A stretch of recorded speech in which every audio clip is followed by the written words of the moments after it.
Hi అండి. అందరికీ నమస్కారం. Welcome to my channel. ఈ వీడియోలో ఏపీ ఉద్యోగ పెన్షనర్లకు 12వ పీఆర్సీ వేతనాల పెంపు, డీఏడీఆర్ చెల్లింపుల గురించిన తాజా సమాచారాన్ని ఈ వీడియోలో తెలుసుకుందాము.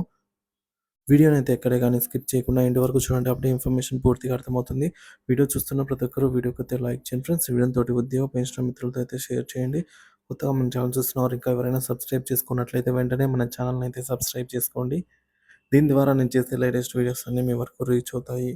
ఇక ఆలస్యం చేయకుండా వివరాల్లోకి అయితే వెళ్ళిపోదాము. ఫ్రెండ్స్, ఇక విషయానికి వచ్చినట్లయితే ఆంధ్రప్రదేశ్ ఉద్యోగులకు 12వ పీఆర్సీ వేతనాల పెంపు, డీఏడీఆర్ మరియు ఇతర ముఖ్యమైన వివరాలు ఈ విధంగా ఉన్నాయి. ఆంధ్రప్రదేశ్ రాష్ట్ర ప్రభుత్వ ఉద్యోగులు ఎంతగానో ఆసక్తిగా ఎదురుచూస్తున్నటువంటి 12వ వేతన సవరణ కమిషన్ పీఆర్సీ గురించినటువంటి తాజా సమాచారంతో అయితే ఇప్పుడు మీ ముందుకైతే వచ్చానండి. సో ఈ వీడియోలో 12వ పీఆర్సీ ద్వారా ఉద్యోగులకు లభించే కొత్త పే స్కేల్స్, డీఏడీఆర్‌ల విలీనం, ఫిట్‌మెంట్ శాతం మరియు అంచనా వేతనాల పెరుగుదల వంటివి ఇప్పుడైతే మనం చెక్ చేద్దాం. సో ఫ్రెండ్స్, 12వ పీఆర్సీ ముఖ్యాంశాలు. అమలు తేదీ 12వ పీఆర్సీ 2023 జూలై 1 నుంచి అమలు చేయాల్సి అయితే ఉందండి. అయితే ప్రభుత్వం ఇంకా అధికారికంగా ప్రకటించాల్సి ఉంది.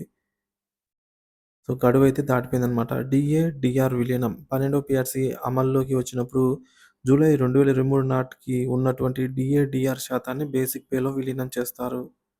ఫిట్‌మెంట్ శాతం. ఫిట్‌మెంట్ శాతం అనేది ఉద్యోగుల వేతనాలను పెంచడంలో కీలక పాత్ర పోషిస్తుంది. గతంలో 11వ పీఆర్సీలో 23% ఫిట్‌మెంట్ ఇవ్వగా ఈసారి 30% ఫిట్‌మెంట్ ఉండవచ్చు అని అయితే అంచనా. డీఏ, డీఆర్ మరియు ఫిట్‌మెంట్ లెక్కలు. జనవరి 2023 నాటికి డీఏ 30% ఉండగా జూలై 2023 నాటికి మరొక 3.64% పెరుగుదలతో 33.67% అయితే చేరుకుంది. సో మొత్తం 30% ఫిట్‌మెంట్ అనుకున్నట్లయితే మొత్తం కలిపితే 63.67% అయితే వేతన పెంపు ఉండవచ్చు. ఇంకా వేతనాల పెరుగుదల అంచనా.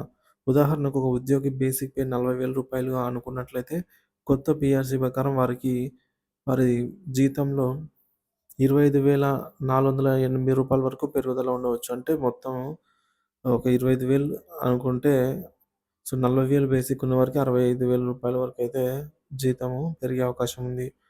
పెన్షనర్లకు కూడా పెన్షన్ పెరుగుతుందండి. ఇక ముఖ్యమైన విషయాలు. ఈ లెక్కల అంచనా మాత్రమే. ప్రభుత్వం అధికారికంగా ప్రకటించిన తర్వాత వేతనాల పెంపు, మార్పు అయితే ఉండవచ్చు. సో ఫైనల్‌గా 12వ పీఆర్సీ తర్వాత త్వరగా అమలు చేయాలనైతే ఉద్యోగులు కోరుకుంటున్నారు. ముఖ్యమంత్రి చంద్రబాబు నాయుడు గారికి ఈ విషయంపై దృష్టి సారించారు. సో ఆయన త్వరలోనే ఇంప్లిమెంట్ చేయాలనైతే అన్ అనుకుంటున్నట్టు సమాచారం అండి. సో గత పీఆర్సీ బకాయిలు మరియు పెండింగ్‌లో ఉన్న డీఏ మరియు డీఆర్ బకాయిలను త్వరగా చెల్లించాలని ఉద్యోగులైతే విజ్ఞప్తి చేస్తున్నారు. మొత్తానికి 12వ పీఆర్సీ ఆంధ్రప్రదేశ్ ప్రభుత్వ ఉద్యోగులకు చాలా ముఖ్యమైనది. సో ఈ వీడియోలో అందించిన సమాచారం మీకు ఉపయోగకరంగా ఉంటుందని అయితే ఆశిస్తున్నాం. మీ తోటి ఉద్యోగులతో ఈ సమాచారాన్ని అయితే షేర్ చేయండి. మరిన్ని ఇలాంటి వీడియోస్ కోసం మన ఛానల్ అయితే సబ్స్క్రైబ్ చేసుకోండి. Thank you for watching this video. మీ విలువైన కామెంట్ ద్వారా అయితే తెలియజేయండి ఫ్రెండ్స్.